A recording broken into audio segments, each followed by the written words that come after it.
Chapter 11. Becoming a Keeper of the Sutra. The Bhagavan came to the street on which was the home of the youth Kandraprabha, and soon arrived at the home of the youth Kandraprabha. Once he had arrived, he sat on the seat prepared for him. The Sangha of Bodhisattvas and the Sangha of Bhikshus also sat on the appropriate seats that had been arranged for each of them.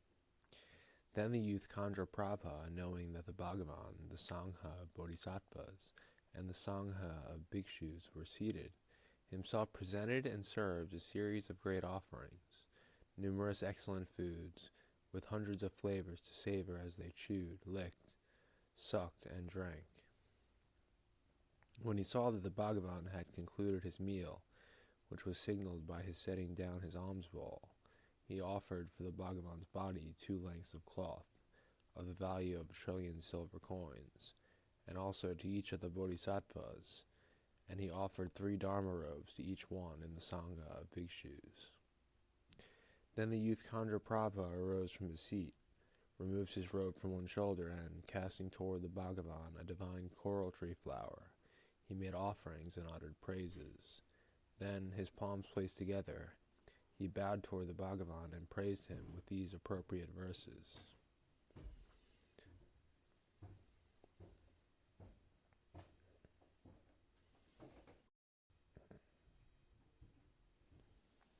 You are unborn and unceasing, with a body inconceivable. You have the perfect body and primary signs. I pay homage to you who are an ocean of qualities. You are a hero who has been born from wisdom. You possess the power of methods and strengths. You are a Buddha who is the same as space. I pay homage to you who have perfected patience. Your conduct is to remain in constant mindfulness. The Tathagata's bed is joy and happiness. Your drink is samadhi, and your food is supreme dhyana. I pay homage to you who reside in the solitude of emptiness. O inconceivable Buddha, the guide for the whole world, when the beings of this world make offerings to you, they advance toward supreme nirvana. Thus did he praise the one unequaled Lord, and then the youth said, with a joyous mind, Unequaled Buddha, who has an inconceivable body, you have consumed the meal. Through this may I also become a Buddha like you, the God of gods. In that way, therefore, the youth Kandraprabha provided divine food with 100 flavors to the Bhagavan. He offered divine coral tree flowers to the Bhagavan and praised him with appropriate verses. Now, placing his palms together in homage toward the Bhagavan, in his mind he addressed him with these verses. Whatever the wise bodhisattvas do, they always follow the nature of the Dharma. I pray to the guide to teach what actions are performed, when those with wisdom engage in actions. In what way, guide, are past lives remembered? In what way is rebirth in a womb avoided? In what way does the community not become divided? In what way does one gain endless eloquence? You know the activities of all beings. You have the knowledge of all phenomena. You are the invincible, supreme human. I have asked my questions. Give me your elucidation. You know that non-existence is the nature of phenomena. You put into words that which cannot be described. Just as a lion overpowers all jackals, that is how the Buddha overpowers the Tirthakas. You know the conduct of all beings. You have the wisdom of all phenomena. You have wisdom without attachment and that activity that is pure. Lord of the Dharma, elucidate those for me. You know the past and also the future. You also know what is happening in the present. You have unimpeded knowledge of the 3 times. Therefore I have asked you my questions, Lion of the Sakyas. You, Dharma King, know the true nature. That is the nature of the jinas of the 3 times. You are skilled in the nature of phenomena, self-arisen one. Therefore, ocean of wisdom, I have asked you my questions. You do not have any quality of error. Therefore you have a mind of complete elimination. You have eliminated the fetters and the rigidity of ignorance. Lord of humans, teach me the conduct of a bodhisattva. You, Jina, know the characteristics of phenomena. Teach me the characteristics of phenomena. When I have understood those characteristics of phenomena, I shall practice the conduct of enlightenment that has those characteristics. The conduct of beings is infinitely different. How do they engage in practicing their conduct? Teach to me how conduct is engaged in, so that from your words I may know the conduct of beings. Different characteristics are characteristic of the nature of phenomena. Their essence is empty and their nature is pure. I pray that you teach me the way of phenomena, that a bodhisattva directly perceives. In this there is the perfect knowledge of all phenomena. There is skill in all the words of the teaching. There is no doubt. All doubt and uncertainty have been cut through. Teach me the enlightenment of Buddhahood. The Bhagavan, knowing the thoughts that were in the mind of the youth Kandraprabha, said to him, Young man, Bodhisattva Mahasattvas will attain all these qualities, and they will quickly attain the highest complete enlightenment of perfect Buddhahood, if they possess just one quality. What is that one quality? Young man, it is when the Bodhisattva Mahasattvas know the nature of all phenomena. Young man, how do Bodhisattva Mahasattvas know the nature of all phenomena? Young man, Bodhisattva Mahasattvas know that all phenomena are nameless. They have no names. They know that all phenomena have no vocalization. They have no expression in speech. They have no letters. They have no birth. They have no cessation. They have no characteristics of cause. They have no characteristics of conditions. They are devoid of characteristics. They have the one characteristic of having no characteristics. They are devoid of attributes. They cannot be conceived of. They have no thought, and they have no mentality. Then the Bhagavan taught this in the following verses. The single teaching on phenomena is that phenomena have no characteristics. That is the teaching of supreme wisdom, from having true, correct knowledge. The bodhisattvas who know that teaching on phenomena will not cease from elucidation, even though they teach 10 million sutras. Through the blessing of the guide, the ultimate truth is known. When the ultimate is known, there is nothing to be taught. Through one thing, everything is known. Through one thing, everything is seen. However much they teach, they will not become proud. With their minds they have ascertained the selflessness of all phenomena, and as they are trained in teaching using terms, they speak with words that are correct. Whatever sound they hear, they know its past. Knowing the past of that sound, they are not captivated by that sound. Just like the past of a sound, so are the characteristics of phenomena. Knowing phenomena to be like that, they will not be reborn in a womb.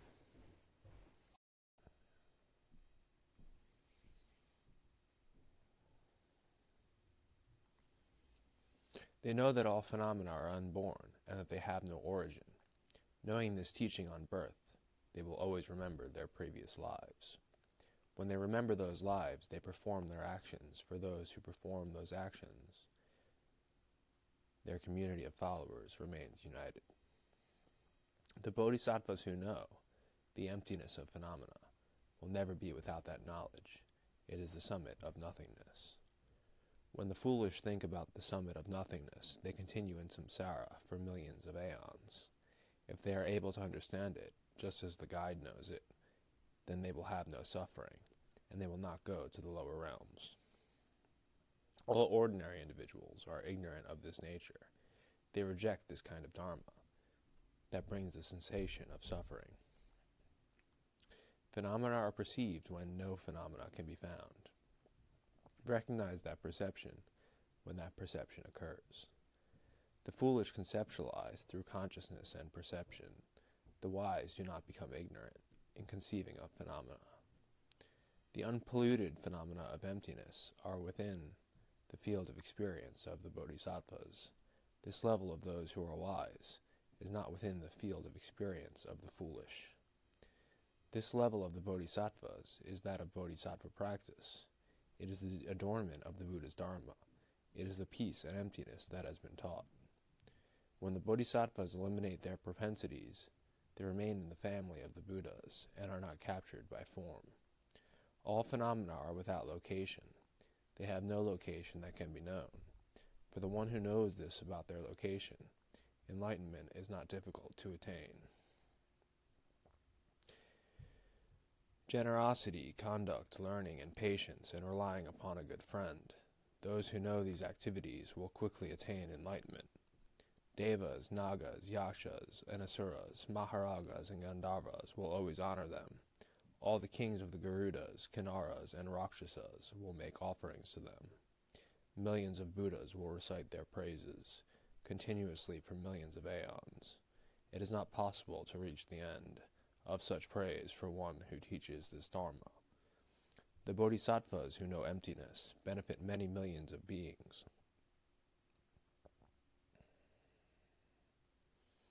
They kindly teach the Dharma to assemblies, and those who hear it are delighted and respectful. They gain vast knowledge so that they may see the supreme humans. They see the beautiful display of their realms, and the lords of the worlds teach them the Dharma.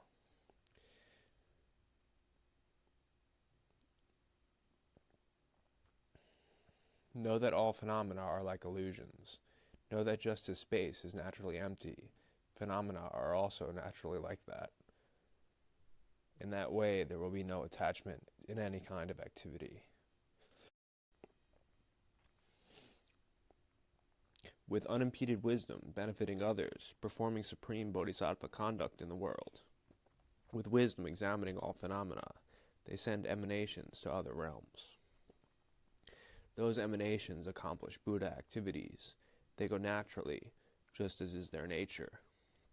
The beings who remain in the aspiration to enlightenment will attain whatever goals they wish for. Those who are steadfastly within the Buddha family will always honor the Buddhas. Their bodies will shine brightly, adorned by the 32 excellent signs. They will attain the conduct that is within the supreme Samadhi, and an endless multitude of other benefits. They will always have great unshakable strength, and a majesty that outshines that of kings. The wise who practice the Buddha's Dharma will have an excellent appearance and great beauty. Their merit and majesty and splendor will increase. Their majesty will outshine even that of the Devas. Those who steadfastly remain in the aspiration to enlightenment will always be friends to all beings. There will never be any darkness in their teaching of the enlightenment of Buddhahood. The nature of phenomena is like that of space, inexpressible beyond speech and words. Those who know that supreme nature will have an unceasing confidence in teaching. Even though they teach 100,000 sutras, they will know the finest details of the past. The wise will always have unimpeded speech, knowing the subtlety of the nature of phenomena. They will be skilled in hundreds of ways. They will have mastered the many kinds of words and definitions. They will have certainty in the ripening of actions and results. They become distinctively preeminent in that way. They will possess unimpaired power. They are great wise ones, the heirs of those with the 10 strengths. Knowing the subtle nature of phenomena, they will always have a completely pure memory. Because they know the subtle nature of phenomena, they will never hear an unpleasant sound. They will always hear pleasant and melodious sounds, and their words are always pleasant. Because they know the very subtle nature of phenomena, they have memory, understanding, wisdom, and realization. Similarly, their minds are clear and unpolluted, and they teach many hundreds of sutras. They are learned in the categories of letters and words. They know many different kinds of sounds, and they are skilled in meanings and letters. They have these qualities through knowing the nature of phenomena. Because they know the subtle nature of phenomena, they are always attractive and charming to devas, humans, nagas, and rakshasas, asuras, maharajas, and kinnaras. Because they know the subtle nature of phenomena, they never perceive as frightening the extremely terrible and flesh-devouring crowds of spirits, pretas, and rakshasas. Those who hear the vast teaching of the wise experience vast joy and their hands stand on end. They develop a vast attraction to the Buddhas and gain a vast, inconceivable benefit. Even by speaking for many thousands of aeons, it is not possible to describe the power of the merit that comes from memorizing this Dharma treasure of the Sagatas. It is immeasurable, infinite, and unquantifiable. The jinas to whom offerings have been made in the past, the countless Buddhas of the future, and the Buddhas who are present in the 10 directions, are so by having memorized this supreme samadhi of peace.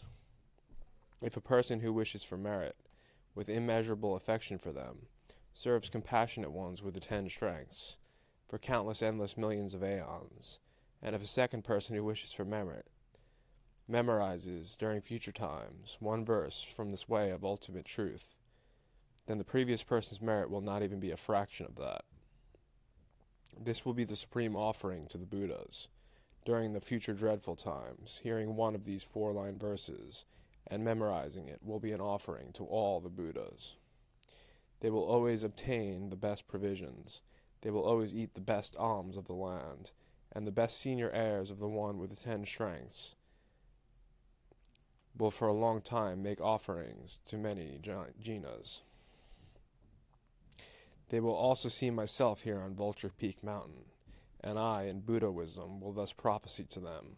Also, after my passing away, there will be Maitreya, who at that time will also prophesy to them. Similarly, Buddha Amitayus also has taught many other kinds of benefits. All will enter my Sukhavati and go to Abhirati and see Buddha Aksobhya. For countless hundreds of thousands of aeons, they will never have the fear of downfalls. In this supreme practice of bodhisattva conduct, they will always experience happiness. In that way, it has been taught that this, which is preeminent, has the most excellent merit. May I learn every single word, and in future times be a keeper of this sutra. Conclusion of the 11th chapter, Becoming a Keeper of the Sutra.